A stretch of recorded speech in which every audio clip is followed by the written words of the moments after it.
nih kabarnya semua? Semoga baik-baik aja ya. Nah, ngomongin soal kabar nih, di sini ada nggak sih yang lagi ngerasa capek atau ngerasa kayak tuh butuh healing gitu? Nah, bicara soal healing, kita tuh udah sering banget denger soal healing ini nih. Tapi sebenarnya teman-teman tahu nggak sih arti healing yang sebenarnya tuh kayak apa? Nah, karena itu hari ini kita bakal ngobrol banyak tentang healing bersama Kak Gasani Salsabila. Kak Gasani Salsabila ini siapa sih? Nah, Kak Gasani ini adalah seorang mentor di 1% yang saat ini juga tengah menjadi mahasiswa magister profesi klinis di Universitas Indonesia. Kita langsung sapa aja kali ya sama Kak Gasani. Halo Kak Gasani. Hai Kak Hiromi. Apa kabar nih Kak Gasani? Sehat? Baik, sehat Alhamdulillah. Kak Hiromi gimana? Sehat juga, luar biasa. Biasa, semangat ya. Semangat banget nih Kak, soalnya kan kita mau ngomongin healing, rasanya kayak, aku mau healing gitu. Nah, Kak Grasa nih, sekarang kan banyak orang yang melakukan staycation atau pergi liburan keluar kota dengan tujuan healing nih.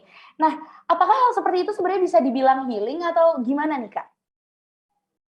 Oke, kayaknya jawabannya akan ada di pemaparan materiku semua gitu ya nanti ya. Cuma kayaknya kalau misalkan healing sama dengan jalan-jalan gitu kayaknya kurang tepat gitu ya. Jadi masih ada nih mungkin definisi-definisi lain yang benar-benar mendefinisikan healing itu sendiri daripada menyamakan gitu ya healing sama dengan jalan-jalan. Oke, iya sih bener sih, soalnya kadang kayak, aku pengen jalan-jalan tapi aku nyebutnya healing kayak gitu loh. Jadi penasaran nih sebenarnya healingnya tuh gimana sih definisi yang tepat, ya, teman-teman juga pasti penasaran kan. Nah, tapi sebelum kita mulai ke acara intinya nih, aku mau mengingatkan buat Sobat Your Say supaya tetap stay tune karena nantinya bakal ada link presensi yang dibagikan di akhir acara. Nanti silakan diisi link presensinya, makanya ditunggu sampai akhir acara, jangan kemana-mana dulu, oke? Dan abis itu aku juga mau bilang, karena ini nanti kan kita mau sharing-sharing ya, misalnya teman-teman ada pertanyaan, pengen nanya sesuatu gitu ke Gasani, bisa banget langsung tulis pertanyaannya di kolom komentar, kolom chat. Berasa Facebook ya, ada kolom komentarnya. Nah, nanti itu kalian bisa banget ngetik pertanyaan di kolom chat, nanti bakal aku bacain dan dijawab sama Kak Gasani, oke? Biar nggak usah lama-lama nih, kita langsung mulai aja kali ya Kak Gasani tentang presentasinya atau pemaparannya nih hari ini. Saya teman-teman pasti penasaran. Jadi, waktu dan tempat, kami persilahkan. Oke, terima kasih banyak Kak Hiromi atas udah memperkenalkan aku gitu ya. Benar Sama-sama. banget, perkenalkan teman-teman semua, aku Gasani Salsabila, tapi teman-teman boleh panggil aku Salbi aja, S-A-L-B-I gitu ya, biar nggak terlalu panjang gitu Gasani Salsabila, jadi teman-teman boleh panggil aku Salbi aja. Nah, oke, mungkin boleh bantu di share screen. Oh ya, ini aku ngelihatnya masih ada kayak ini ya, kotak-kotak kayak gitu, boleh dibantu kah? Oke. Oke, halo teman-teman semua. Aku Salbi. Aku merupakan mahasiswa magister profesi klinis dewasa Universitas Indonesia. Tadi udah disebutkan gitu ya sama Kak Hiromi. Aku juga merupakan mentor 1% dan ini beberapa peranku yang lain yang saat ini aku sedang jalankan gitu ya. Jadi aku saat ini kesibukannya lagi kuliah, ngambil S2 sambil kerja juga. Oke, boleh next. Nah, mungkin sebelum kita ke statement ini gitu ya, boleh dong teman-teman semua di kolom chat diramaikan dulu gitu ya. Kabarnya hari ini gimana sih? Dan mungkin sama domisili juga ya. Teman-teman sekarang lagi berdomisili di mana? Boleh dong di kolom chat kabarnya gimana dan teman-teman sekarang ada di kota apa nih? Oke, Kak Rizky di sini sehat. Kak Muhammad Saiful di Blitar. Oke. Kak Ramadan sedikit apa nih? Sedikit pegal dan mengantuk, berdomisili di Surabaya. Kan Nur Alia di Bandung. Kak Rihatu di Tangerang. Kak Dina sehat. Oke, di sini ada Bandung, Bogor, Lombok. Bandung kayaknya banyak ya. Aku lihat-lihat nih. Oh, ini juga Kak Dita sehat di Palembang. Oh, ini Kak Rizky di Palembang tapi lagi ngekos. Oke. Oke, ini salah satu the power of virtual juga gitu ya. Kita bisa ketemu dari berbagai wilayah di Indonesia. Senang banget, terima kasih banyak teman-teman udah meramaikan kolom chat gitu ya dengan kabarnya, dengan posisinya teman-teman saat ini. Salam kenal teman-teman semua. Nah, mungkin kita lanjutkan aja ngobrol di kolom chatnya. Tadi udah terkait kabar, domisilinya di mana. Sekarang boleh dong teman-teman lihat di screen gitu ya. Di sini sekarang udah ada nih beberapa statement, ada 3 statement gitu ya. Ada healing sama dengan liburan. Healing sama dengan meninggalkan seluruh hal yang membuat stres. Healing sama dengan lari dari kenyataan.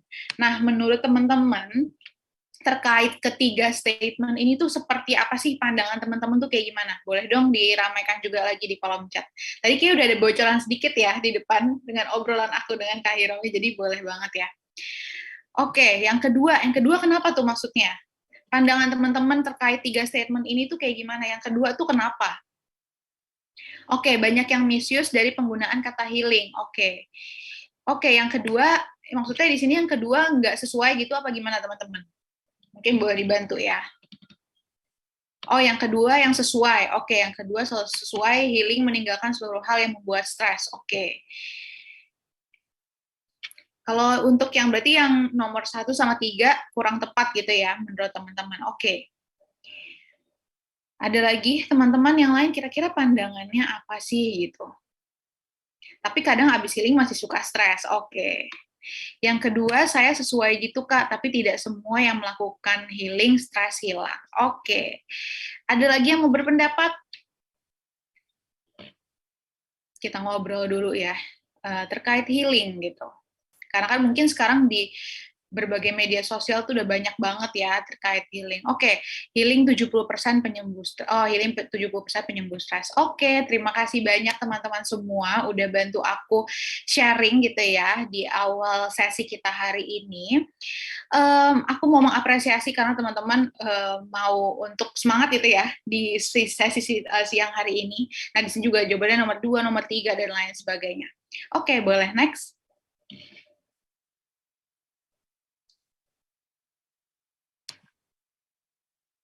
Oke, mungkin sambil nunggu slide-nya ke next. Di sini juga ada nih, healing saya kadang kebablasan, Kak. Saya itu kalau healing suka menyendiri dan kadang nggak mau komunikasi sama orang, sampai waktu yang kadang cukup lama. Oke.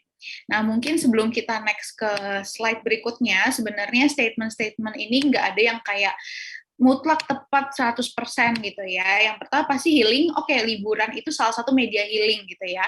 Tapi bukan berarti healing sama dengan liburan gitu. Terus yang kedua, healing meninggalkan seluruh hal yang membuat stres. Kadang-kadang juga stresor-stresor itu nggak bisa kita kontrol dengan sendirinya gitu ya. Kadang-kadang juga misalkan kita coba untuk healing, tapi ada aja nih faktor-faktor stresor ke kita sehari-hari yang tiba-tiba muncul. Jadi sebenarnya kalau 100% meninggalkan seluruh hal yang membuat stres, kayaknya agak sedikit hampir nggak mungkin gitu ya. Dan sebenarnya kan stres itu wajar gitu ya teman-teman. Bagaimana lagi kita mengelola stres tersebut gitu, mau jadi eustress, stres yang membangun, atau distress yang stresnya malah justru merusak gitu. Jadi stres itu wajar, kadang-kadang stres suka disamain sama depresi dan lain sebagainya, padahal stres itu adalah sesuatu yang wajar dan semua orang mengalami itu.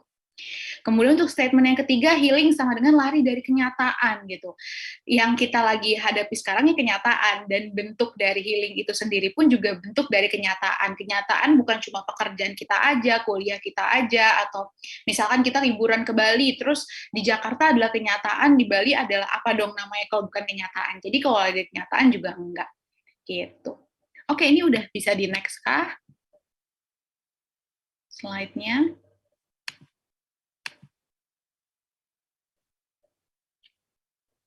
Oke. Nah, berikutnya di sini ya tadi aku udah mungkin menyebutkan beberapa statement gitu ya terkait healing itu sebenarnya seperti apa dan kaitannya dengan ketiga statement di awal tadi. Nah, kalau misalkan healing itu biasanya yang dimaksudkan sama audiens sekarang ini biasanya terkait mental healing ya. Walaupun kalau misalkan healing di penyakit fisik tertentu ya juga ada gitu ya, penyembuhan juga ada gitu. Tapi yang biasanya sekarang tuh disebut itu lagi tentang mental healing gitu ya, atau healingnya di seginya psikologis, karena pasti dikaitinnya sama entah liburan dan sejenisnya. Nah, sebenarnya apa sih makna healing itu? Makna healing itu atau mental healing adalah proses meringankan atau usaha dalam meringankan penyakit fisik atau mental melalui kekuatan pikiran. Pada umumnya menggunakan metode seperti visualisasi, sugesti, dan manipulasi aliran energi secara sadar. Jadi, kadang-kadang kan kita juga sulit ya memvisualisasikan sesuatu, mengsugestikan sesuatu, maka dari itu sebenarnya healing itu biasanya memang dengan bantuan profesional gitu teman-teman. Misalkan teman-teman memang ada orang yang memang punya mental illness tertentu atau punya penyakit fisik tertentu, otomatis penyembuhannya harus dibantu dong sama profesional gitu ya, entah sama dokter, sama psikiater, sama psikolog gitu. Nah, itu mungkin yang bisa menjadi gambaran juga terkait healing. Oke, boleh next. Siapa sih yang membutuhkan healing? Sebenarnya siapapun boleh healing gitu ya, kan aku yakin gitu ya, kita punya prosesnya masing-masing, kita punya struggle-nya masing-masing, kita punya lukanya masing-masing, jadi siapapun juga butuh untuk healing dari sesuatu yang menyakitkan bagi dirinya gitu. Tapi menjadi sangat amat urgent ketika udah sulit atau nggak bisa lagi berfungsi. Contohnya misalkan kayak kita udah mulai kehilangan fungsi sehari-hari. Contohnya kayak biasanya normalnya kita makan 3 hari dalam sekali. Tapi kita udah sebulan makan tuh jarang banget, misalkan sehari aja tuh kadang-kadang nggak makan sama sekali, misalkan gitu. Itu kan sesuatu yang urgent karena kita udah mulai kehilangan fungsi sehari-hari kita gitu kan ya. Tapi kayak berbeda lagi kalau misalkan kita habis putus misalkan gitu, kita habis putus sama pasangan kita, terus kita seharian H+1 seharian kita nggak makan, itu bisa menjadi sesuatu yang wajar karena kita habis mengalami sesuatu yang nggak wajar gitu. Kan kita biasanya sama pacar kita mungkin sama pasangan setiap hari chat, mungkin setiap hari ada yang ketemu juga, tiba-tiba putus dan lain sebagainya, itu kan mungkin sesuatu yang nggak wajar, maka dari itu wajar ketika ada fungsi yang hilang untuk mungkin dalam sehari misalkan gitu. Tapi kalau misalkan udah berkepanjangan, terus udah fungsinya juga udah makin banyak yang tidak dijalani sehari-harinya, mungkin itu udah menjadi urgent banget nih teman-teman, butuh pertolongan ke profesional gitu. Oke, boleh next. Oke, tadi udah maknanya, udah siapa yang membutuhkan. Sekarang berapa lama waktu yang diperlukan untuk healing? Sebenarnya jawabannya tergantung gitu ya, nggak ada jawaban mutlak, oke 3 bulan sembuh, oke 4 bulan sembuh, nggak ada. Tapi tergantung lagi dari masing-masing orangnya.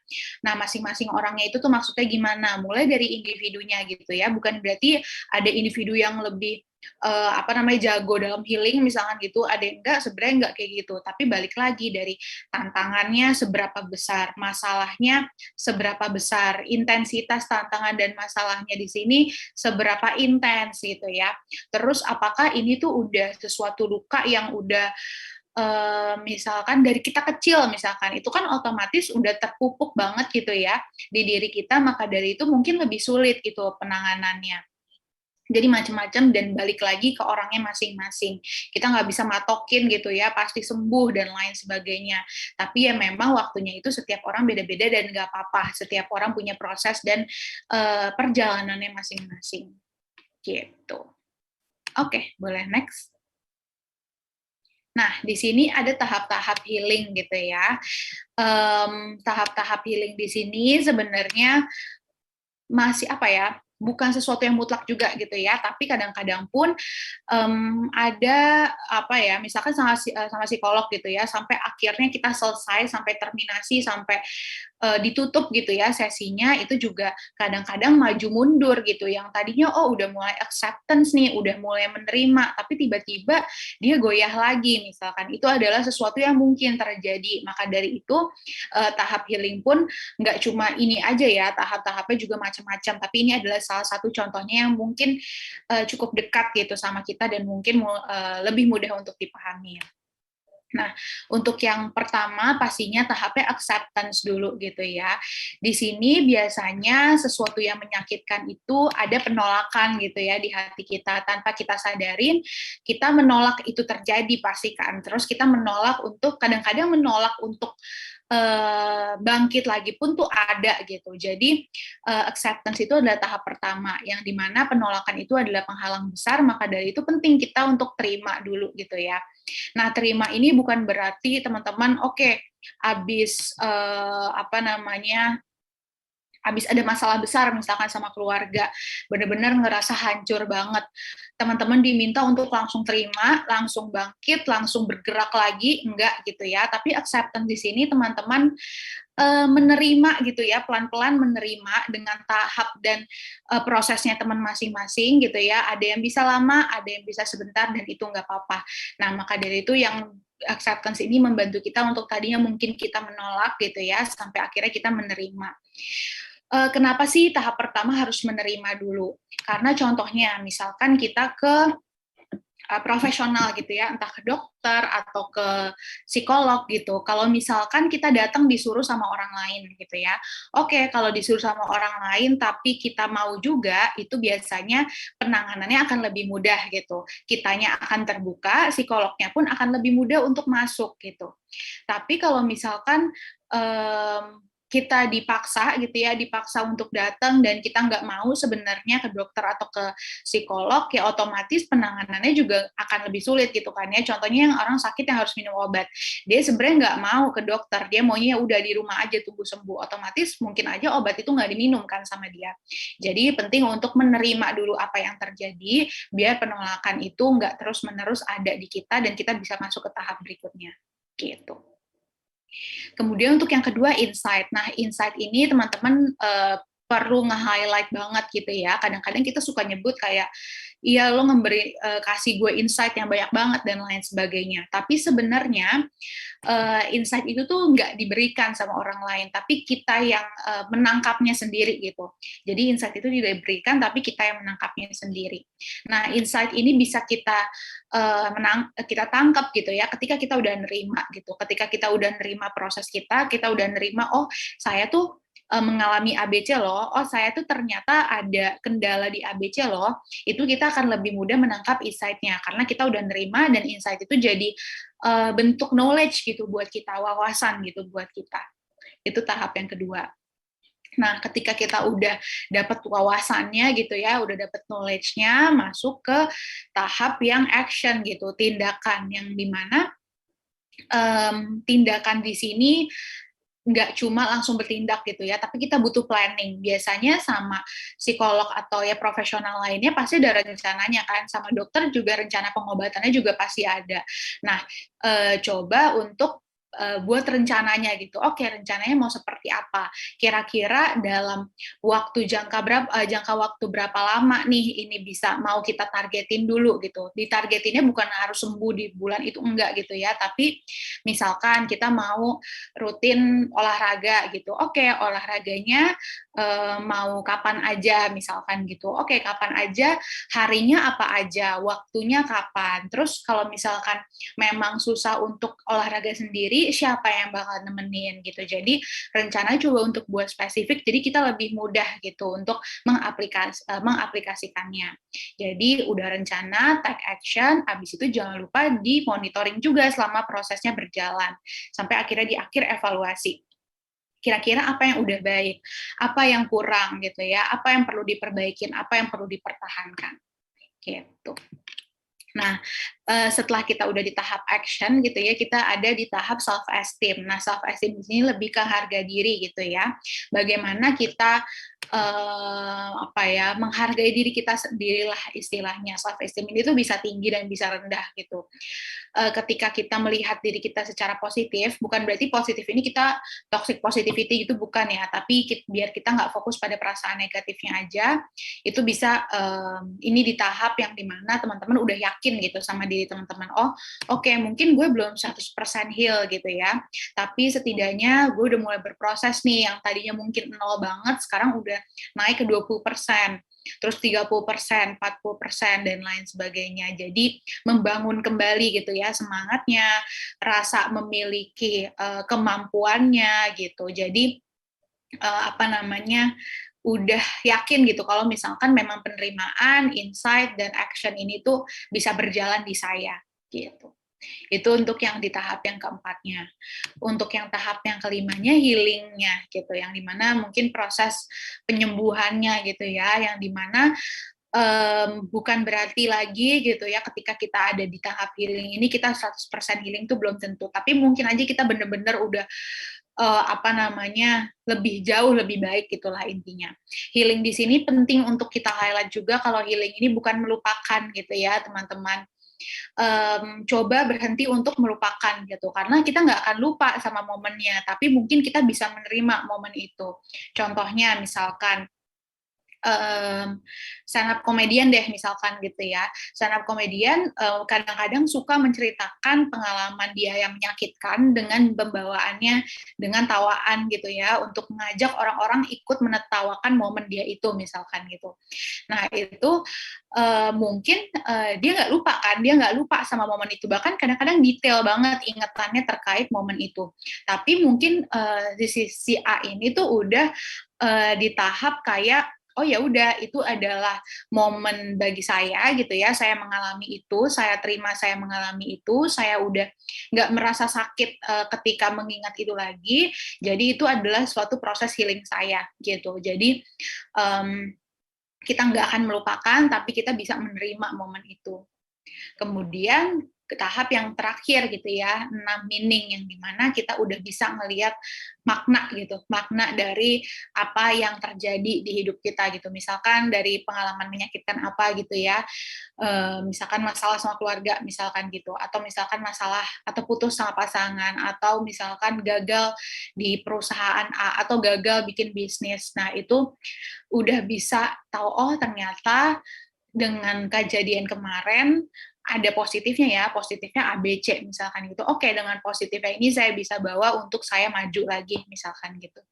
Jadi udah di tahap kayak oke, ini tuh ada maknanya, ini ada hal baiknya, ada positifnya yang bisa saya bawa sebagai bekal, intinya gitu. Oke, itu untuk tahap-tahapnya. Lagi-lagi nggak perlu terburu-buru gitu ya teman-teman, tapi yang terpenting prosesnya gitu, prosesnya gimana, seberapa mau sih teman-teman. Kadang-kadang motivasi internal itu juga penting ya, kayak kira-kira tuh dari skala 1 sampai 10 itu seberapa mau sih teman-teman untuk healing gitu. Kalau misalkan udah di angkanya kayak 8, 9, 10 udah tinggi kemauannya, tapi kalau masih misalkan gue tuh belum mau berubah, gue belum mau sembuh dan lain sebagainya, mungkin kita penting untuk membangkitkan lagi motivasi internalnya untuk healing gitu. Oke, boleh next. Nah, di sini ada beberapa rekomendasi aktivitas sederhana gitu ya. Nah, rekomendasi aktivitas sederhana ini sebenarnya banyak gitu ya teman-teman, medianya banyak dan kadang-kadang harus cocok-cocokan juga gitu. Ada yang si A cocoknya sama metode yang relaksasi, tapi si B cocoknya sama metode yang kayaknya lebih ke yang terapi yang lain deh misalkan gitu. Ada juga. Jadi teman-teman juga penting tuh untuk tahu yang cocok buat kita kayak gimana gitu, cocok buat mungkin kadang-kadang permasalahannya beda juga penanganannya juga beda gitu kan, jadi itu penting untuk disadari juga. Nah, rekomendasi aktivitas yang pertama di sini bisa relaksasi melalui pernapasan gitu ya. Jadi bisa breathing practice singkat aja juga gitu, kayak tarik napas, tahan dan buang. Kadang-kadang itu bisa bantu ketika mungkin kita dikuasain sama emosi kita. Atau sebenarnya relaksasi di sini juga bisa dengan bantuan-bantuan, sekarang tuh udah banyak banget gitu di YouTube tuh teknik-teknik relaksasi gitu ya. Kalau misalkan teman-teman mau ekspor juga boleh banget. Tapi pastikan aja memang sumbernya kredibel juga gitu, sumbernya dari sumber yang benar gitu.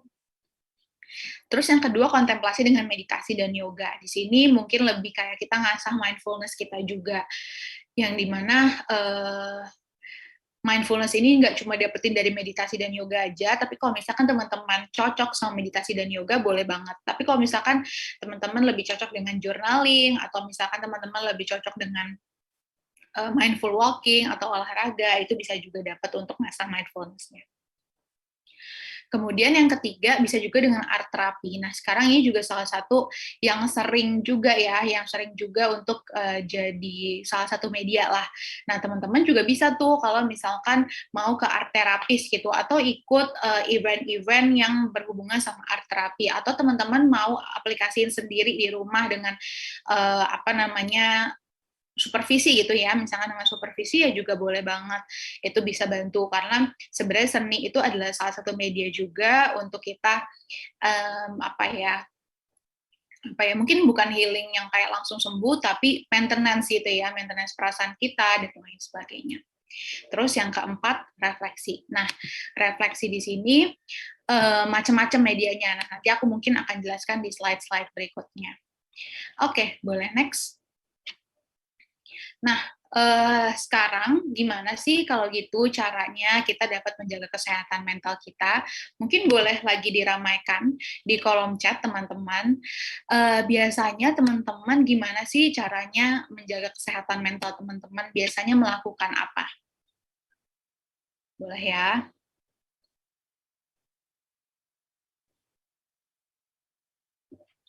Kira-kira apa yang biasanya teman-teman lakukan? Aku izin minum ya. Oke, Kak Nabil, puasa sosial media. Kak Hafsoh, nggak overwork. Ngeluapin apa yang dirasa, nggak dipendem biar lega, jalan-jalan sama pacar, jalan-jalan, olahraga, makan sehat, tidak membawa pusing omongan orang, jalani kehidupan sesuai keinginan kita. Ngelakuin hobi, rebahan, berpikir positif, introspeksi diri, berhenti bandingin kita sama orang lain, belajar terima kekurangan, olahraga, dan mencari kesibukan positif. Oke, baca buku, gitaran, jalan-jalan, curhat, tutup kuping dari omongan banyak orang. Nulis Wattpad sama baca buku self healing, jalan-jalan, baca buku, jalan-jalan sama ayang, dengerin musik, macem-macem ya. Nangis, ngedrakor, pergi keluar, nggak buka HP seharian, naik gunung, nonton YouTube. Oh, nih YouTube 1%, mantap. Nangis, berteriak. Oke, terima kasih banyak teman-teman udah bantu sharing gitu ya, udah terbuka gitu untuk cerita kalau misalkan cara teman-teman seperti apa biasanya untuk menjaga kesehatan mental, dan aku mau apresiasi banget karena teman-teman melakukan hal-hal demikian gitu ya, yang bisa bantu teman-teman untuk jaga kesehatan mental juga. Oke, nah ini menjadi salah satu bukti kalau tiap orang beda-beda ya gitu. Menjadi validasi lagi dari tadi aku bilang gitu ya, masing-masing orang terus bisa aja cocoknya di A, B, C dan lain sebagainya. Ini menjadi satu bukti lagi kalau menjaga kesehatan mental pun cara orang juga beda-beda gitu. Mungkin satu tujuan gitu ya untuk jaga kesehatan mental, tapi prosesnya juga beda-beda gitu, macam-macam. Oke, boleh next. Oke, nah ini tadi menyangkut juga tadi yang terkait refleksi ya. Yang penting untuk kita lakukan juga ketika kita menjaga kesehatan mental itu salah satunya dengan refleksi. Penting untuk kenal lebih jauh lagi sama diri kita sendiri. Mungkin selama ini kita bingung karena kita belum sepenuhnya kenal dengan diri kita sendiri. Mungkin kita belum menerima proses perjalanan diri kita. Oke, kenal sama diri sendiri itu perjalanan seumur hidup gitu ya. Nggak ada berhentinya, nggak ada ujungnya. Tapi setidaknya kita tahu gitu ya, setidaknya kita kenal sama diri kita sekarang dan tujuan kita ke depan itu seperti apa. Nah, medianya ada beberapa. Di sini beberapa cara gitu ya, beberapa metode yang bisa dilakukan untuk merefleksikan diri kita sendiri. Yang pertama journaling. Nah, journaling di sini adalah media dengan tulis gitu ya, dengan nulis. Mungkin dulu yang sering kita kenal juga kayak nulis diary gitu ya. Waktu kita kecil kita suka nulis diary, kita hari ini ngerasa apa. Misalkan, oh hari ini kita tuh mayoritas ngerasa sedih. Oke, sedihnya karena apa? Biasanya gitu. Atau misalkan mau dengan yang nggak sehari-hari, tapi lebih yang misalkan kita mau memutuskan sesuatu, terus kita ngelis pro dan kontranya, itu kan media journaling juga. Jadi, mengekspresikan perasaan kita, mengekspresikan apa yang kita alami lewat menulis. Itu untuk yang journaling. Untuk yang kedua, self-talk gitu ya. Self-talk di sini ngobrol sama diri sendiri. Sebenarnya sama kayak journaling, cuma medianya yang beda. Kalau journaling dengan nulis, kalau self-talk medianya dengan ngobrol gitu ya sama diri sendiri. Mungkin sedikit sharing juga, self-talk ini adalah salah satu yang menyelamatkan aku gitu ya. Jadi mungkin beberapa tahun belakangan ini aku sedang dihadapi sama beberapa rangkaian permasalahan gitu ya, mulai dari masalah ayah dan ibuku, terus beberapa waktu lalu sempat struggle juga di finansial, terus aku juga kebetulan adik aku sakit dan lain sebagainya. Dan di situ aku tuh kayak beberapa tahun nggak bisa memproses perasaan aku sendiri gitu. Mungkin aku merasakan sedih, kecewa, marah, senang, sedih dan lain sebagainya. Cuma nggak susah banget aku rasain gitu.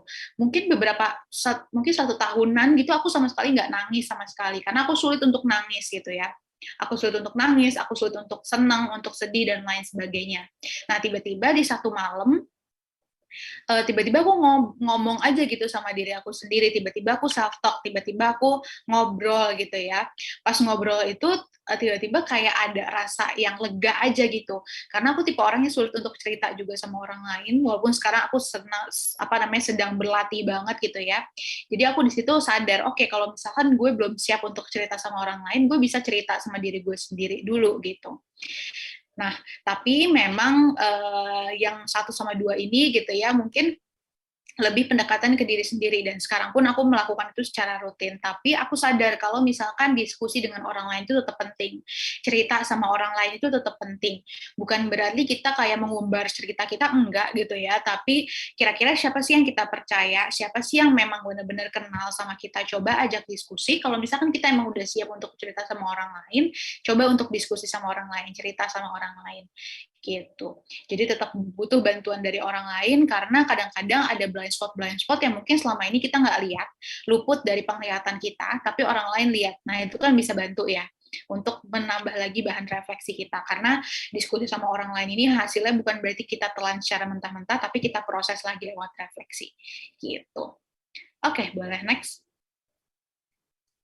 Nah, ketika berefleksi, selain mungkin tadi mengekspresikan kayak nulis diary, kita juga bisa merefleksikan beberapa hal, kayak kenal personality dan kepribadian kita, kenal kelebihan dan kekurangan kita, kenal value dan prinsip yang kita anut, kenal keadaan tubuh, dan setelah kita mengenal keempat poin ini, biasanya kita akan lebih mudah untuk sampai ke poin yang kelima, yang dimana mengenal tujuan hidup, cita-cita, dan skala prioritas. Jadi, kenapa penting untuk mengenal 4 ini gitu ya, untuk membuat si tujuan hidup ini, karena biar tujuan hidup kita itu sesuai dengan versi kita gitu, sesuai dengan personality kita, sesuai dengan kelebihan kekurangan kita, sesuai sama value dan prinsip kita, sesuai juga dengan keadaan tubuh kita. Jadi tujuan hidup kita itu sesuai dengan standar keberhasilan kita, bukan standar keberhasilan orang lain. Mungkin tadi di kolom chat teman-teman juga ada yang bilang ya, kayak kurangin membandingin diri sendiri sama orang lain. Mungkin ini juga bisa bantu dengan teman-teman benar-benar kenal sama diri teman-teman, kita bisa bikin sesuatu kondisi lebih kondusif buat kita, karena kita nggak sibuk membandingin diri kita sama yang lain gitu. Nah, selain berefleksi, sebenarnya poin-poin di atas nih, kelima poin ini juga bisa kita temuin lewat beberapa kegiatan ya. Mulai dari rutin ngelakuin hobi, memperdalam skill, mencoba hal baru, ikut kegiatan kerelawanan, dan kegiatan lainnya, kegiatan baik lainnya. Gitu. Boleh next? Nah, tadi udah refleksi, sekarang penting juga untuk apresiasi diri. Jadi kayak apa ya, kadang-kadang kayak terkait self love lah misalkan gitu ya. Self love tuh sekarang udah sering banget kita denger gitu. Mungkin kadang-kadang kita juga udah kayak capek sendiri dengernya gitu, cinta sama diri sendiri dan lain sebagainya. Nah, tapi sebenarnya apa yang teman-teman udah pahami terkait self love itu penting untuk diterapin juga gitu. Nah, penerapannya itu seperti apa aja sih? Yang pertama pastinya become mindful gitu ya. Jadi bantu diri kita sendiri untuk memetakan mindset kita juga. Mana sih yang bisa kita kontrol dan mana yang nggak bisa kita kontrol gitu. Yang bisa kita kontrol hal-hal yang di dalam diri kita gitu ya, yang ada di diri kita, tapi hal-hal yang di luar kontrol kita itu adalah hal-hal yang di luar diri kita, entah itu orang lain, situasi, lingkungan, dan lain sebagainya. Umpamanya seperti kayak orang lain jelek-jelekin kita misalkan gitu. Kita nggak bisa nutup mulut dia gitu kan ya, kita nggak bisa kayak maksa dia untuk diam gitu. Kadang kita paksa untuk diam aja, dia pasti tetap akan ngomong. Nah, tapi kita bisa mengontrol bagaimana kita meresponnya gitu. Kita mau sakit hati, boleh. Kita nggak mau sakit hati, juga boleh gitu. Jadi, coba untuk fokus ke sesuatu yang bisa kita kontrolnya. Jangan sampai kita terlalu fokus apa yang di luar kontrol kita, sampai akhirnya kita melupakan hal-hal yang bisa kita kontrol gitu. Terus yang kedua, bertindak berdasarkan kebutuhan, bukan hanya keinginan. Ini juga contohnya misalkan kayak begadang deh, misalkan gitu. Begadang akibat kerjaan atau akibat tugas misalkan gitu. Oke, kita tuh pengen aja begadang, nggak apa-apa begadang, yang penting kerjaannya selesai saat itu juga misalkan gitu. Tapi kan kadang kita nggak butuh untuk itu gitu, kayak oke, gue juga butuh tidur nih, jadi kayaknya gue harus tidur dulu deh setidaknya beberapa jam dulu, habis itu mulai lagi misalkan gitu. Jadi coba untuk tahu gitu ya, mana yang keinginan, mana yang kebutuhan. Kemudian untuk yang ketiga, set boundaries dan be assertive. Nah, boundaries di sini penting banget untuk kita buat batasan yang sehat versi kita sebelum kita memulai hubungan apapun gitu ya, hubungan sama siapapun, sebelum kita melakukan pekerjaan apapun gitu. Jadi kita punya batasan sehat versi kita, mulai dari batasan fisik, batasan waktu, batasan emosional, batasan intelektual, dan lain sebagainya. Coba kita buat dulu, biar kita lebih mudah untuk asertif gitu ketika misalkan memang ada sesuatu yang nggak bisa kita toleransi. Contohnya kayak apa ya? Waktu deh ya, waktu misalkan kita diminta sama rekan kerja kita untuk ngerjain kerjaan dia misalkan gitu. Duh, gue nggak bisa ngerjain ini, lo mau nggak bantuin gue, lo mau bantuin lembur nggak, dan lain sebagainya misalkan gitu. Sedangkan itu bukan tanggung jawab kita, terus ditambah itu udah hari Jumat, misalkan udah Jumat sore misalkan gitu, kita masih ada kerjaan yang harus diselesain sampai malam, terus ada teman rekan kerja kita yang minta kita, maksa kita untuk ngerjain tugasnya juga. Kalau misalkan kita nggak asertif kan ya kita terima-terima aja ya, kayak misalkan nggak enak ya udahlah, nggak enak teman sendiri dan lain sebagainya. Tapi ketika kita punya boundaries, kita akan lebih mudah untuk asertif gitu, untuk mengutarakan batasan sehat versi kita. Oh, kebetulan kan emang nggak ada surat tugas nih yang mengharuskan gue lembur, dan kebetulan memang Sabtu Minggu ini udah gue dedikasiin nih waktunya untuk keluarga misalkan gitu. Jadi kayaknya ini udah nggak bisa diotak-atik, jadi kayak belum bisa deh gue untuk sekarang untuk bantu misalkan gitu. Jadi dengan kita tahu batasan sehat kita jadi lebih mudah juga untuk mengiyakan atau menolak sesuatu. Terus yang keempat, protect yourself gitu ya, kita menjaga diri kita sendiri, bukan egois, tapi bagaimana biar kita tidak merugikan diri sendiri, tapi tidak mengganggu orang lain juga, nggak merugikan orang lain juga. Terus yang berikutnya, live intentionally gitu ya, dengan hidup dengan sengaja gitu, dengan here and now, mindful present gitu. Karena kadang-kadang kita lagi ngerjain tugas, pikiran kita ke istirahat, ke main game misalkan gitu, atau ke masalah A. Terus pas kita lagi istirahat, pikiran kita ke tugas, ke masalah B misalkan, atau ke yang mana. Jadi bantu kita untuk hidup dengan sengaja juga gitu. Dan yang berikutnya self-care. Nah, self-care akan aku jelaskan di slide berikutnya. Oke, boleh next. Nah, di sini ada beberapa cara gitu ya, cara untuk penerapan self care gitu. Ini bukan yang kayak bukan aktivitasnya apa, karena lagi-lagi aktivitas orang dalam self care itu beda-beda. Jadi ini adalah beberapa poin yang penting untuk diperhatikannya. Tapi sebelum aku masuk ke sini, boleh dong teman-teman, biasanya teman-teman tuh self care setiap hari itu dengan apa sih? Apakah dengan nonton atau misalkan dengan Netflix kan sambil nyemil, atau quality time sama keluarga, atau apa, boleh nggak? Self-care rutin teman-teman apa biasanya? Jajan, oke. Ngerawat diri. Tidur, oke. Nonton film plus ngemil, oke. Ada lagi yang mau sharing? Nggak menyalahkan diri sendiri, oke.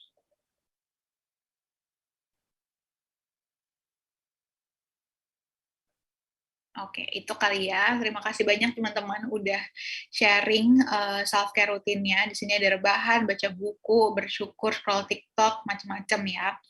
Nah, jadi memang yang self-care yang dilakukan itu pastinya penting untuk memperhatikan kebutuhan dasar diri sendiri, mulai dari jam tidur, terus juga waktu makan, kecukupan nutrisi, gitu ya, dan lain sebagainya. Kadang-kadang kita suka luput, padahal ini kebutuhan dasar, tapi kita suka lupain gitu, suka kita abaikan. Terus memberi makan diri sendiri. Nah, memberi makan diri sendiri bukan kayak pure makan aja gitu ya, tapi juga kayak asupan lah intinya. Kita tuh sebenarnya butuhnya apa sih? Nah, kita kasih ke diri kita sendiri. Terus mengajak kencan diri sendiri. Nah, kadang-kadang kita ngedate sama pasangan, ngedate sama orang lain. Nah, boleh banget nih kita untuk ngedate sama diri kita sendiri. Kira-kira aktivitas apa ya yang menyenangkan buat kita dan kita seneng ngelakuin itu dengan diri kita sendiri. Sama yang terakhir membuat tubuh bahagia pastinya. Yang tadi ya, mulai dengan makanan, jam tidur, olahraga, itu penting untuk diperhatikan. Gitu. Oke, boleh next. Nah, di sini mungkin ini a little bit reminder untuk kita semua gitu ya, untuk aku juga. Yang penting lagi aku ingatkan untuk fokus pada apa yang bisa kita kontrol. Kita nggak bisa ngontrol orang lain, keadaan, dan sebagainya, tapi kita bisa kontrol diri kita sendiri bagaimana mengatasi dan menghadapi berbagai hal dalam hidup. Maka dari itu take action. Contohnya kayak misalkan ujian gitu ya, kita nggak bisa maksa dosen atau guru kita untuk kasih kita nilai A. Kita nggak bisa gitu kan ya maksa, Pak, pokoknya saya mau dapet nilai A, saya nggak mau tahu gitu. Tapi kita bisa usaha gimana caranya bisa sampai ke nilai A itu gitu ya. Nggak ada yang bisa menjamin berhasil atau enggaknya usaha kita, tapi kita bisa fokus ke yang kita bisa kontrol dengan usaha kita itu. Jangan sampai karena kita terlalu khawatir, terlalu overthinking sama hasilnya, sampai akhirnya kita nggak mulai apapun. Gitu. Boleh next. Nah, kita yang bisa mengontrol diri kita sendiri, we are the master of our life, we are the captain of our soul, we are the lead of ourselves. Oke, boleh next. Terima kasih banyak teman-teman semua. Itu materi dari aku hari ini. Semoga bisa diterima dengan baik sama teman-teman. Semoga bisa membantu juga. Ini beberapa referensi yang aku cite gitu ya, jadi teman-teman juga boleh akses. Mohon maaf juga kalau misalkan ada kurang-kurang dan salah-salah kata dari aku. Aku kembalikan lagi ke Kak Hiromi. Oke, terima kasih banyak Kak Gazani. Wah, udah kita dapat banyak insight nih soal healing itu sendiri. Ternyata healing tuh bukan cuma sekedar jalan-jalan, liburan, tapi ternyata lebih dari itu ya teman-teman. Kita bisa refleksi, kemudian banyak hal yang bisa kita lakukan untuk healing itu. Nah, di sini teman-teman mungkin ada yang mau bertanya, bisa banget langsung tulis di kolom komentar, nanti bakal Hiromi bacain dan langsung nanya ke Kak Dasani atau Kak Salbi ini. Oke, kita baca pertama. Oh, langsung ada nih Kak pertanyaan. Kita tanya langsung kali ya. Ini ada dari Kak Muhammad Saiful Anwar. Terima kasih atas pemaparan materinya Kak. Menurut Kak Gasani, bagaimana cara meningkatkan kualitas dan kuantitas diri kita? Bagaimana cara mengatasi terjebak agar kita terjebak dalam zona nyaman Kak? Agar kita tidak terjebak mungkin ya. Oke, silakan Kak, mungkin mau dijawab. Oke, Kak Muhammad Saiful, terima kasih atas pertanyaannya. Aku izin menjawab ya. Jadi di sini meningkatkan kualitas dan kuantitas diri kita gitu ya. Mungkin kalau kuantitas yang dimaksud tuh seperti apa? Mungkin Kak Muhammad Saiful boleh sampaikan juga ya.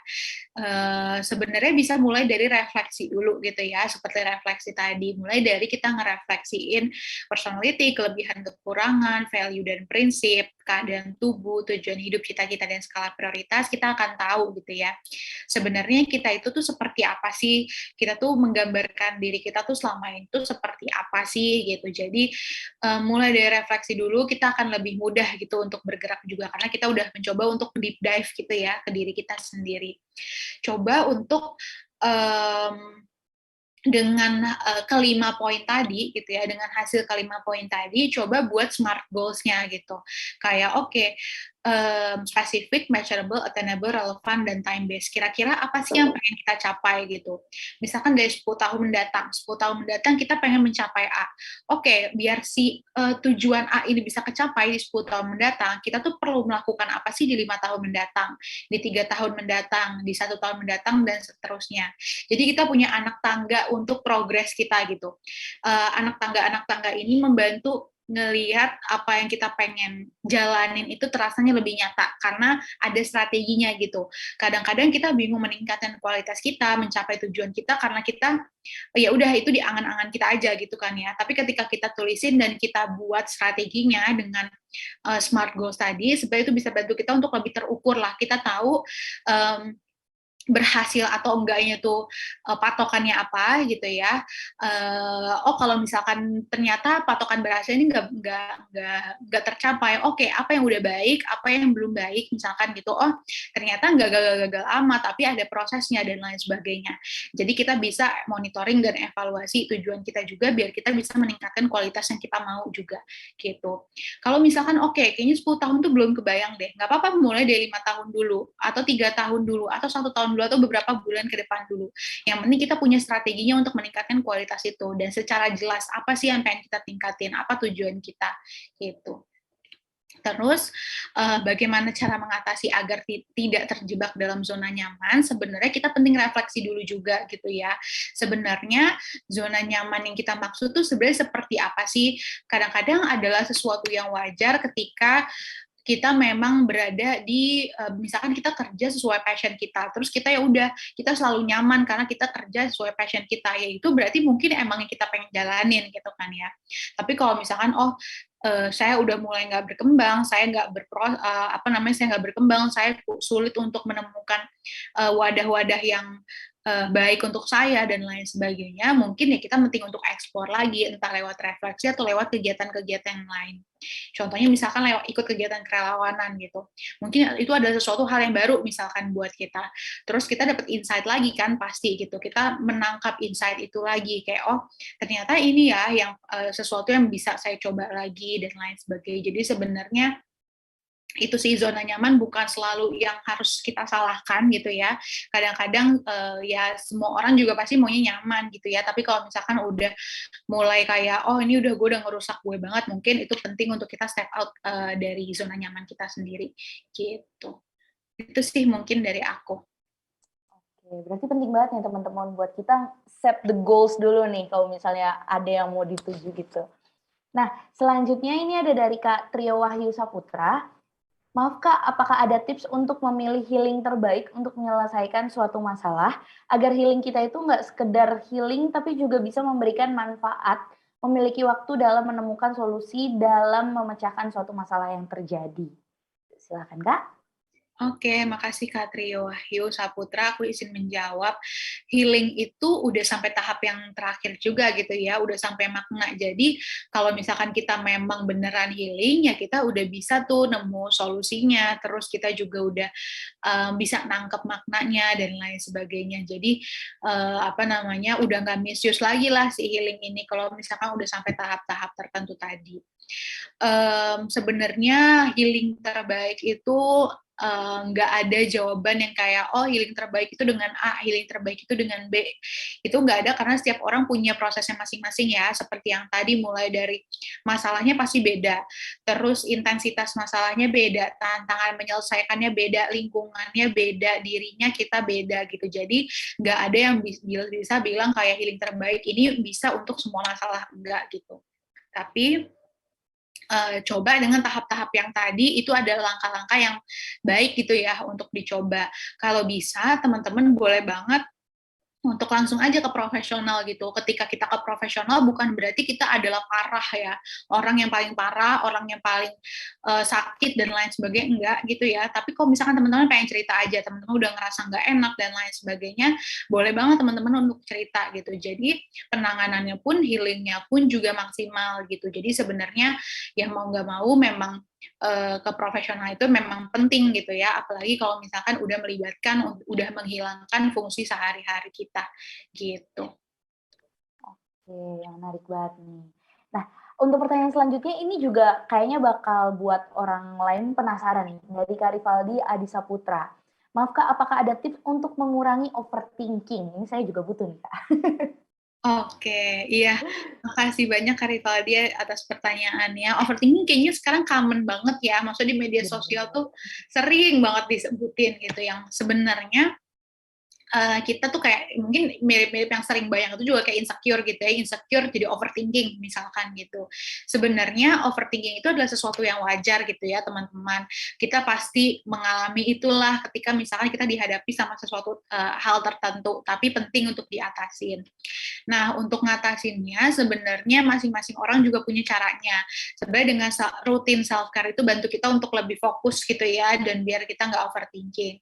Tapi ada beberapa caranya juga, misalkan dengan kayak nulis gitu ya, nulis masalah apa aja yang selama ini kita pikirin. Kenapa harus ditulisin? Karena kadang kita overthinking karena mikirin hal-hal yang udah dipikirkan sebelumnya gitu.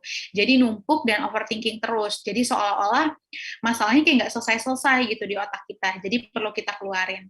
Oke, ketika kita nulis masalah kita nggak akan langsung selesai, tapi setidaknya otak kita lebih tenang dan fresh untuk mikirin solusinya kayak apa. Mungkin selain nulis masalah, kita juga bisa cerita masalah ya, entah ke orang yang kita kenal, dengan orang yang kita percaya, yang benar-benar kenal sama kita, atau profesional juga boleh. Itu untuk yang pertama. Untuk yang kedua, sebenarnya dengan mindfulness gitu. Mindfulness ini bukan berarti yang kita ketika hari ini kita mindful, detik ini kita mindful, kita akan selamanya mindful, enggak gitu ya. Tapi penting juga untuk kita jaga. Mindful di sini sebenarnya lebih kayak fokus ke masa yang sekarang gitu ya. Bukan berarti kita nggak mikirin tujuan kita ke depan, tapi gimana caranya gitu ya kita fokus ke masa yang sekarang, apa yang kita hadapin sekarang untuk sampai di tujuan kita masa depannya. Jadi be mindful, be present, here and now. Nah, untuk jaganya ini, untuk melatihnya ini juga bisa dengan yang kayak tadi, meditasi, yoga, mindful walking, breathing practice, olahraga, dan lain sebagainya. Kemudian untuk yang ketiga, sebenarnya cari distraksi untuk nenangin diri. Ini bisa mulai dari hal yang simple sampai hal yang besar. Misalkan ada orang kalau yang mulai panik itu ketika dia pegang squishy, atau misalkan dia pegang bola stres gitu, bisa lebih tenang gitu, atau dengan minum teh atau breathing practice. Nah, teman-teman juga boleh tuh punya kayak emergency box gitu ya, atau first aid box gitu, yang dimana ketika kita udah mulai nggak enak, udah mulai overthinking dan lain sebagainya, kita punya bantuan first aid box ini setidaknya untuk menetralkan lagi dulu. Kayak isinya tuh kayak tadi misalkan kayak squishy atau bola stres, terus bubble wrap misalkan, atau misalkan dengan ada aromaterapi gitu. Jadi kayak first aid box versi kesehatan mental deh. Kalau kesehatan fisik kan mungkin kayak minyak kayu putih, betadine, dan lain sebagainya gitu kan ya. Nah, ini yang kayak tadi, kayak aromaterapi dan lain sebagainya. Jadi kita aware lagi sama indera-indera kita yang aktif, karena kadang-kadang kita nggak overthinking gitu ya, nggak mindful, karena ya kita nggak aware nih sama indera-indera kita yang aktif. Jadi misalkan dengan permen kita jadi ngemut lagi, dengan aromaterapi kita jadi penciuman kita gitu kan, macam-macam. Terus bisa juga sama buat jadwal atau perencanaan gitu. Kadang-kadang kita overthinking ngerasa nggak punya waktu gitu untuk nyelesain tanggung jawab kita. Padahal setelah kita jadwalkan dengan baik, oh ternyata 24 jam ini memang udah dimodif untuk berbagai hal ya. Udah buat kerja atau kuliah, terus udah buat waktu untuk diri sendiri, refreshing, untuk waktu sama orang yang kita sayang, dan lain sebagainya. Mungkin beberapa cara itu juga bisa dicoba. Tapi kalau misalkan teman-teman punya cara yang lain, boleh banget juga di-share di kolom chat gitu ya. Oke, ternyata banyak ya cara untuk nggak overthinking. Jadi, mari semangat kita yang suka overthinking jam 2 malam nih, siapa ayo ngaku. Nah, selanjutnya kita bacain pertanyaan dari Kak Sania Okta. Halo Kak, selamat siang. Aku Sania, izin tanya Kak, apresiasi buat Kak Salsabila selaku narasumber. Menurut Kakak gimana cara memahami diri kita sendiri, sedangkan kita bisa paham dengan orang lain baik perasaan maupun keadaannya? Gimana sih cara meredakan stres atau tekanan menurut Kakak yang pikiran itu nggak bisa diungkapin gitu? Terima kasih. Oke, terima kasih banyak Kak Shania Okta atas pertanyaannya, aku izin menjawab. Jadi, di sini terkait cara memahami diri kita sendiri gitu ya, lagi-lagi aku ingatkan dengan media refleksi tadi. Refleksi itu kuat banget ya teman-teman, karena apa ya, kita kayak memaknai diri kita sendiri gitu, deep dive lagi sama diri kita sendiri. Mungkin dengan bantuan refleksi itu kita bisa reconnect lagi sama diri kita sendiri yang selama ini mungkin ya udah kita autopilot gitu ya, tapi dengan kita refleksi, dengan kita benar-benar kenal dengan poin-poin aspek-aspek di diri kita, itu akan lebih mudah untuk kita lebih paham sama diri kita sendiri. Sama coba untuk rutin-rutin refleksi tadi, kayak misalkan belajar nge-labelin perasaan. Kayak aku kan waktu itu sempat struggle gitu ya untuk merasakan apa ya, memahami perasaan aku sendiri, aku susah untuk memahami sedih, senang dan lain sebagainya. Ya udah, aku nggak mau ya, aku harus latihan gitu untuk mulai beli perasaan aku. Oke, hari ini gue ngerasa apa nih gitu ya, mayoritas perasaan gue tuh apa, oh ada rasa A, B, C, D, dan lain sebagainya. Oke, perasaan ini tuh munculnya karena apa misalkan gitu. Jadi bantu diri kita untuk memahami diri kita sendiri dengan kita yang aktif gitu ya, karena yang mau nggak mau kita yang tahu gitu kan ya, cuma kita yang tahu tentang diri kita. Orang lain bisa kenal sama diri kita tapi kan nggak 100% mutlak kenal kan gitu. Jadi penting untuk ngasahnya lewat kayak tadi gitu. Terus gimana sih cara meredakan stres atau tekanan yang pikiran itu nggak bisa diungkapin? Sebenarnya kita ini dulu ya, mungkin kita bedah dulu. Ini tuh nggak bisa diungkapinnya, apakah nggak bisa ungkapin ke orang lain, apa keungkapin ke diri sendiri pun nggak bisa. Kalau misalkan sulit untuk ungkapin ke orang lain, boleh banget untuk coba nulis dulu gitu ya sama diri sendiri, atau ngobrol dulu sama diri sendiri. Nah, itu juga bisa bantu. Tapi kalau misalkan masih sulit gitu ya, masih sulit untuk ngungkapin ini sama diri sendiri aja masih sulit. Oke, kalau gitu cari bantuan gitu, cari bantuan ke profesional. Dan meredakan stres kayak gimana? Yang terpenting sebenarnya tadi ya, cara-cara yang ngatasin overthinking itu bisa digunakan. Tapi yang penting itu untuk bedah dulu masalah si stresnya itu kenapa. Oke, stres kita tuh karena apa? Oh, karena akademis misalkan. Oke, karena akademis itu spesifiknya tuh karena apa? Oh, karena lagi ada masalah sama teman sekampus misalkan gitu. Oke, masalah sama teman sekampus ini apa? Apa tantangannya kita jadi nggak bisa nyelesain masalah ini? Kenapa ini bisa jadi berpengaruh besar buat kita? Jadi bedah dulu gitu masalahnya, stresnya kayak gimana, biar bantu kita untuk bisa tepat sasaran juga ngatasinnya. Karena kadang-kadang misalkan nih, ada orang yang nggak masuk kampus sebulan misalkan, terus ditanya, ya udah pokoknya gue udah nggak mau masuk kampus, gue udah nggak betah di kampus, dan lain sebagainya. Padahal setelah digali, ternyata dia itu nggak mau ke kampus karena ada masalah sama dosennya, atau sama mahasiswa lain misalkan gitu. Ya otomatis masalahnya nggak akan selesai kalau dia kabur dari kampus dong gitu. Masalahnya akan selesai ketika ya udah dia mengatasi dan menyelesaikan masalahnya sama dosen atau rekan mahasiswanya misalkan gitu. Jadi lebih ke sana sih mungkin ya. Oke deh. Aku juga kadang suka merasa ya gitu lah. Nah, ini selanjutnya ada dari Kak Nuraini. Aku sering ngomong sama diri sendiri, itu termasuk self talk kan, Kak? Tapi aku tuh bukan ngomongin apa yang aku alami atau masalah aku dengan diri aku. Aku malah ngomong random, pokoknya bukan ngomongin yang membuat aku stres. Itu sama nggak sih, Kak, sama self talk yang healing tadi? Terima kasih. Oke, terima kasih Kak Nurani atas pertanyaannya. Aku izin menjawab. Jadi sebenarnya self-talk itu kan media refleksi gitu ya teman-teman. Bukan yang kayak, oke gue bisa healing lewat self-talk aja gitu. Sebenarnya butuh bantuan faktor-faktor lain juga gitu. Tapi kalau misalkan ngomong sendiri gitu ya, ngomongin random gitu, kayak misalkan kita lagi ngerjain apa, terus kita ngomong sendiri dan lain sebagainya, sebenarnya mungkin itu kita media untuk mengekspresikan apa yang kita pikirin gitu kan ya. Mengekspresikan apa yang kita pengen utarain gitu kan ya, dan sebenarnya mungkin itu menjadi salah satu media ekspresi buat Kanura ini nih. Jadi nggak apa-apa banget gitu kalau misalkan dengan self talk itu misalkan bukan terkait masalah dan lain sebagainya, tapi mengekspresikan apa yang mungkin kita rasain atau kita alamin, nggak masalah gitu. Tapi itu menjadi salah satu bentuk self talk refleksi juga, tapi mungkin yang lebih spontan gitu kali ya. Gitu. Mungkin boleh banget untuk kayak ketika self talk juga digali gitu, sebenarnya self talknya tuh kita nggak lagi kenapa nih gitu, misalnya ada masalah apa nih dan lain sebagainya gitu. Terima kasih, Kak.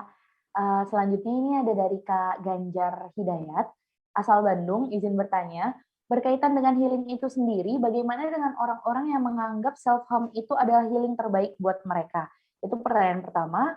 Kemudian untuk pertanyaan kedua, berkaitan dengan self-talk, bagaimana dengan saya yang selalu ada seperti suara yang seolah bertanya melalui pikiran saya, padahal tidak ada wujudnya, hanya suara dan kejadian ini sudah sering terjadi. Apakah ini termasuk self-talk? Silakan, Kak. Oke, terima kasih banyak Kak Ganjar Hidayat atas pertanyaannya. Aku izin menjawab. Yang pertama, self harm itu nggak ada istilah healing terbaik gitu ya. Jadi kalau misal, tapi mungkin bisa dianggap kayak, oh ya gue tuh bisa ngerilis perasaan gue ketika gue self harm gitu ya. Ada untuk sebagian orang yang memang mungkin larinya ke self harm. Nah, gimana caranya untuk orang-orang yang menganggap self harm itu healing terbaik? Um, Mungkin teman-teman penting untuk juga yang terkait mindset tadi ya, kontrol akan diri kita. Kita ini pemimpin loh gitu ya. Kalau kita tuh pemimpin di diri kita sendiri, jadi penting banget buat kita untuk punya kontrol itu. Ketika kita sadar akan kontrol kita akan lebih mudah ngelawan self harm itu sendiri gitu ya. Karena biasanya ketika kita apa ya, mengatasi perasaan dengan destruktif gitu ya, yang merusak gitu ya, mungkin karena kita lagi lost sama kontrol diri kita sendiri. Jadi itu yang penting. Mungkin sebenarnya ada beberapa keterampilan gitu ya, keterampilan untuk teman-teman yang mungkin pernah self harm atau misalkan self harm gitu ya. Ini sebenarnya dari supervisorku gitu ya, yang kebetulan dia supervisorku di kantor juga, udah psikolog. Ada namanya keterampilan stop gitu ya. Stop ini singkatan yang dimana S itu stop. Jangan bereaksi. Misalkan kita lagi dikuasain sama emosi kita banget gitu ya. Coba untuk stop, jangan bereaksi, berhenti, jangan bergerak, jangan bereaksi apapun. Ingat bahwa kita adalah bos dari emosi kita gitu. Jadi kita yang perlu mengontrol emosi kita, bukan kita yang dikontrol gitu. Biasanya kita salahkan karena kita dikontrol sama emosi kita sendiri gitu kan ya. Ingat kalau kita bos dari emosi kita. Jadi kita yang kontrol.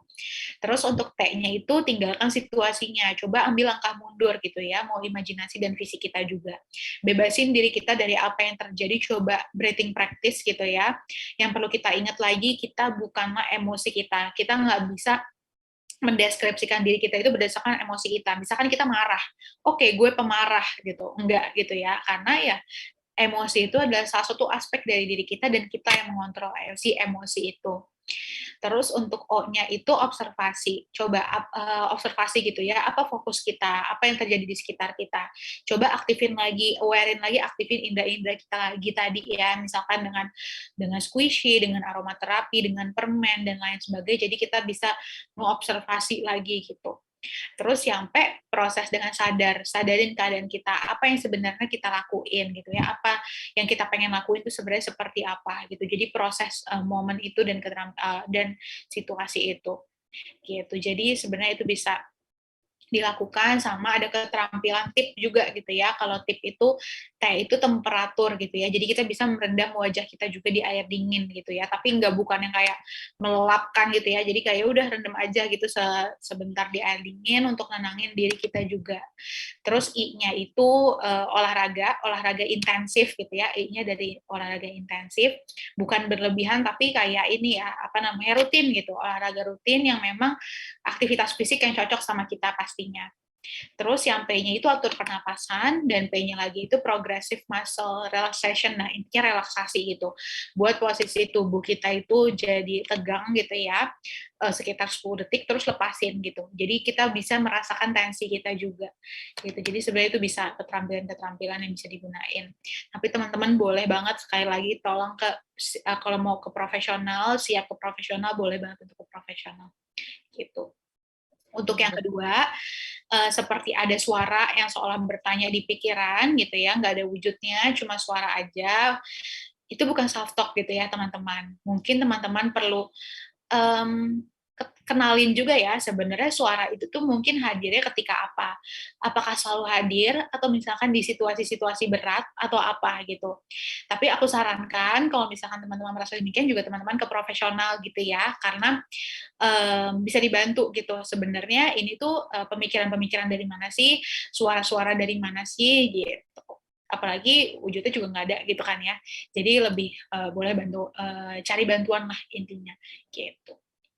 Iya, benar banget nih teman-teman. Jadi uh, untuk zaman sekarang ini bisa banget teman-teman mencari bantuan dari profesional karena aksesnya juga sudah cukup mudah, online bisa, datang langsung juga bisa. Jadi ayo ketika merasa butuh bantuan, teman-teman bisa banget langsung mencari bantuan dari profesional itu sendiri. Kemudian ini selanjutnya ada dari Kak Ida Fitria ya Kak.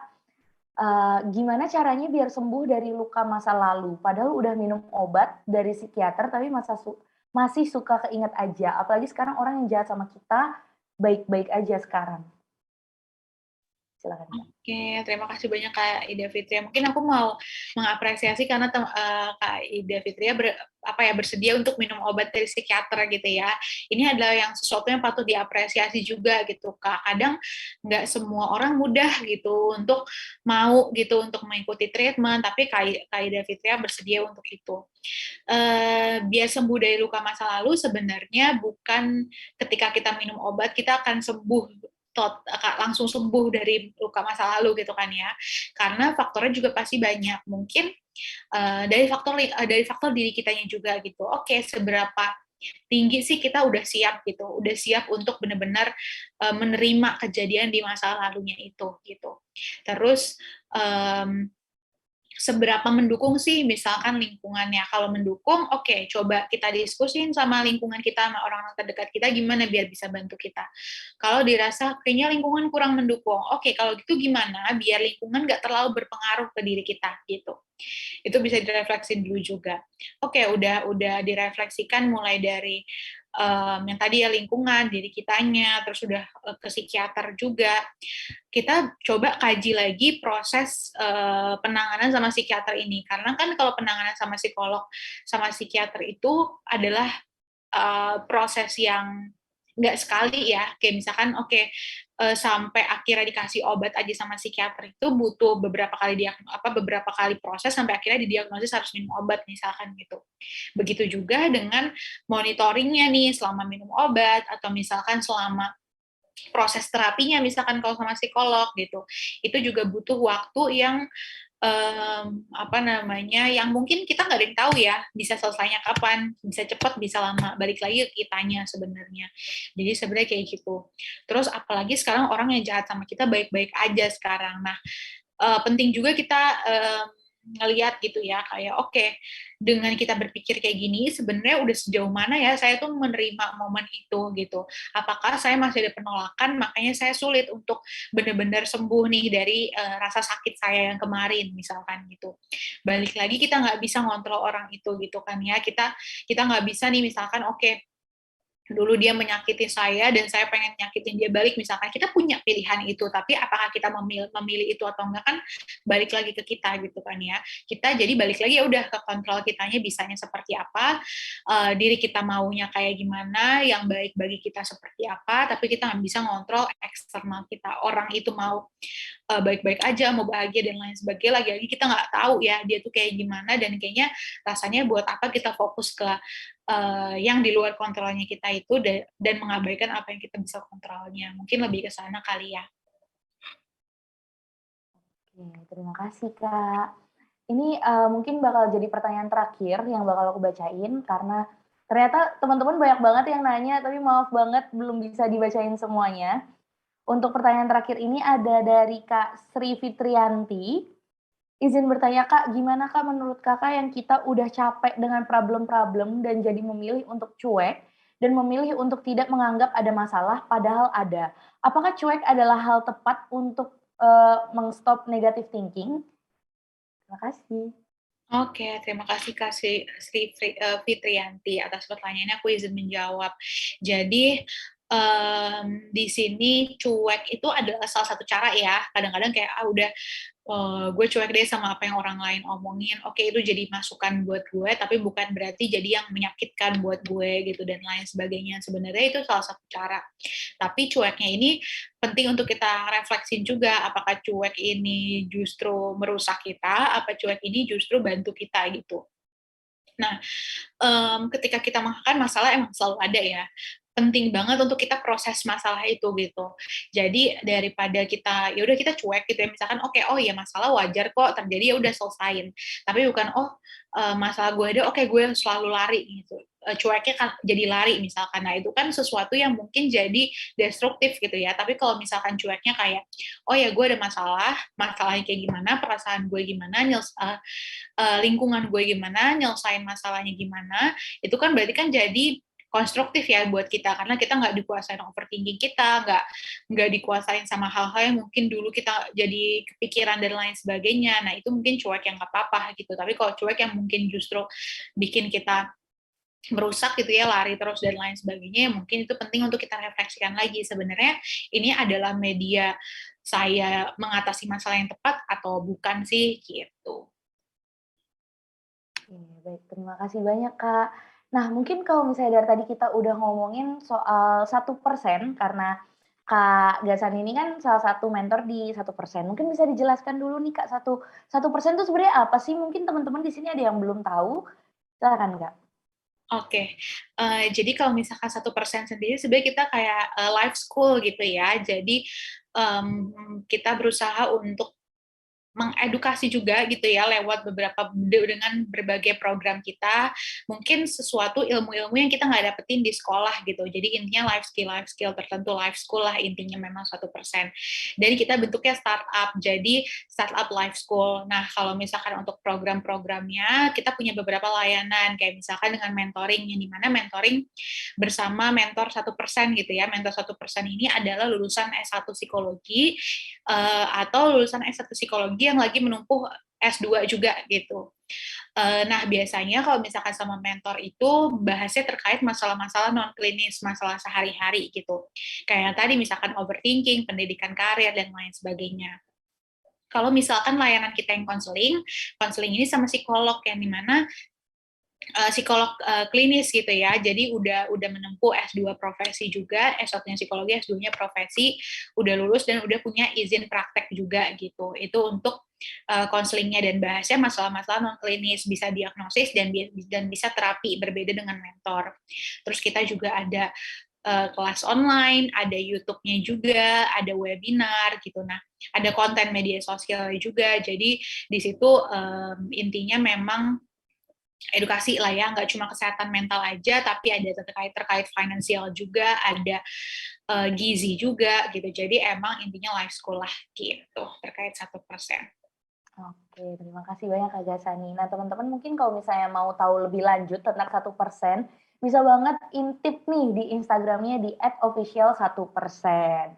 Nah, nggak berasa ya kita udah ngomongin banyak banget soal healing dan juga beragam pertanyaan, kita udah sharing-sharing.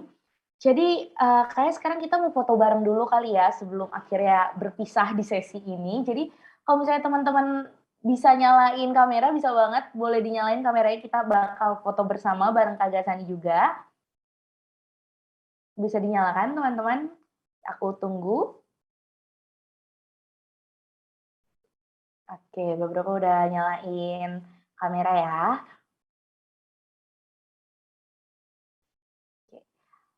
Gimana, sudah boleh kita ini? Oke, kita foto bersama dulu ya.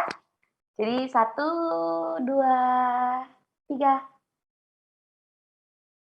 Sekali lagi ya teman-teman ya. Oh iya, baru, kita tunggu teman-teman yang baru mulai on cam. Oke, agak dilihat dulu nih, udah oke belum ya, udah oke belum ya? Cantik-cantik semua, ganteng-ganteng semua kok. Jadi kita udah bisa langsung berpose nih. Oke, sudah teman-teman? Oke, kita foto lagi ya, sekali lagi ya.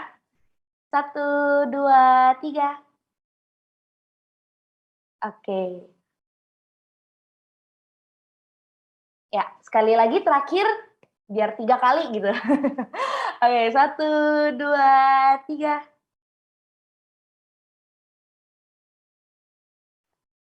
Sudah? Oke, terima kasih banyak ya teman-teman yang sudah hadir di sharing session kali ini.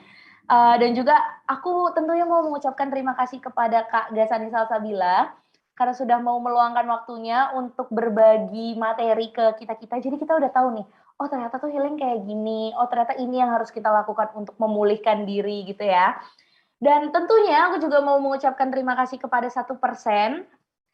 Dan juga, aku mau ngasih tahu nih teman-teman, buat isi presensi. Nah, ini ada pesan juga nih dari Kak Gasa nih, bakal aku bacain. Kalau ada yang mau didiskusikan lebih lanjut, boleh DM IG-ku juga ya, di @gasasalsabila, GHASSALSABILA, atau mau mentoring dengan mentor 1% bisa di 1% .net ya. Nah, itu. Jadi teman-teman bisa dilihat juga di kolom chatnya itu udah ada Instagramnya Kak Gasani dan juga untuk mentoring di 1%.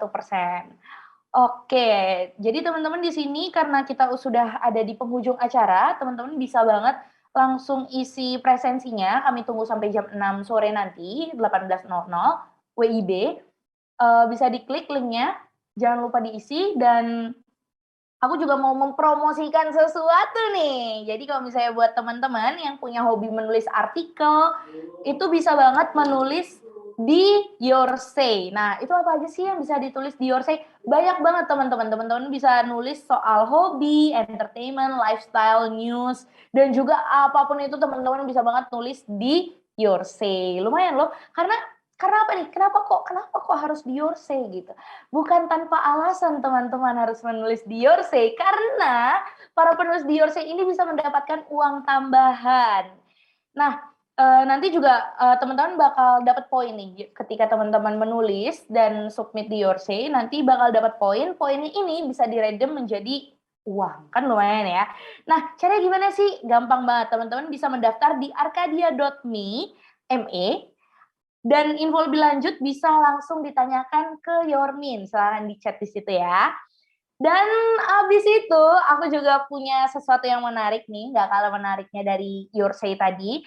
Ini aku mau kasih tahu soal SCI atau Suara Community Institute Batch 2. Nah, di sini bakal diadain secara offline atau secara langsung nih di Yogyakarta. Jadi teman-teman kalau misalnya ada di Yogyakarta, pengen ikutan SCI atau Suara Community Institute ini bisa banget. Tapi mungkin teman-teman bertanya-tanya kali ya, sebenarnya tuh SCI atau Suara Community Institute ini apa sih gitu kan? Jadi Suara Community Institute ini merupakan inkubasi anak muda di bidang digital journalism.